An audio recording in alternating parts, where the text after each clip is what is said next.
जी अस्सलाम वालेकुम, क्या हाल है दोस्तों, ठीक हो? खैर की तो अज असीं मेले ते आए हैं।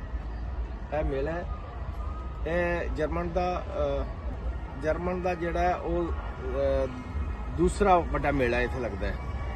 ये 1818 तो शुरू होया ते 206 साल तकरीबन इसनूं हो गए ने ते ये हर साल दो लगभग लगता है। अभी तो आओ अज तुहानूं मेले दीयां रौनकां दस्सीए ते इंजॉय करिए ते नाल तुहानूं भी कराईए। आज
इतों अंदर चाहिए है गेट है इन्होंने मेन अगे तो खुला सी हुण जिहड़ा धमाके की वजह नाल जिहड़ा इन्होंने कर लिया।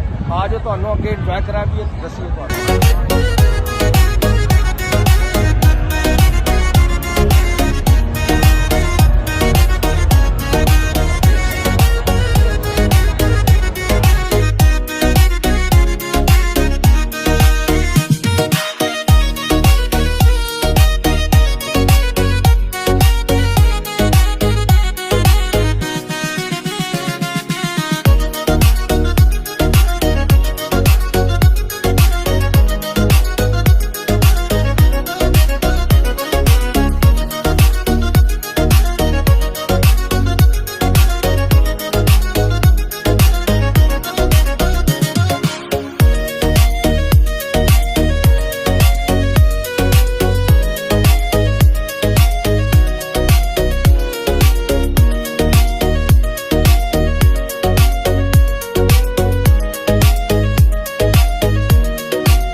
ਠੀਕ ਹੈ, ਬਹੁਤ ਸ਼ੁਕਰੀਆ। ਮੈਂ ਕੋਸ਼ਿਸ਼ ਕੀਤੀ ਹੈ ਕਿ ਤੁਹਾਨੂੰ ਸਾਰਾ ਮੇਲਾ ਦਿਖਾਉਣ ਦੀ, ਕੁਝ ਚੀਜ਼ਾਂ ਰਹਿ ਵੀ ਜਾਂਦੀਆਂ ਨੇ ਤੇ ਤੁਸੀਂ ਮੈਨੂੰ ਕਮੈਂਟ ਕਰਨਾ ਹੈ। ਅਗਲੇ ਮੇਲੇ ਤੁਹਾਡੀ ਇਨਸ਼ਾਅੱਲਾ ਮੁਲਾਕਾਤ ਹੋਵੇਗੀ ਤੇ ਬਹੁਤ ਅੱਛਾ ਲੱਗਾ। ਤੁਸੀਂ ਇੰਜੋਏ ਕਰੋ ਤੇ ਅਸੀਂ ਇੰਜੋਏ ਕਰਨੇ ਆ। ਜਿਹੜੀ ਚੀਜ਼ ਰਹਿ ਜਾਵੇ ਤੁਸੀਂ ਕਮੈਂਟ ਵਿੱਚ ਦੱਸਿਆ ਕਰੋ ਤੇ ਕੋਸ਼ਿਸ਼ ਕੀਤੀ ਹੈ ਤੇ ਮੈਨੂੰ ਤੁਹਾਡਾ ਹੌਸਲਾ ਚਾਹੀਦਾ ਹੈ ਤੇ ਮੁਲਾਕਾਤ ਹੁੰਦੀ ਹੈ। ਠੀਕ ਹੈ, ਓਕੇ, ਅੱਲਾ ਹਾਫਿਜ਼।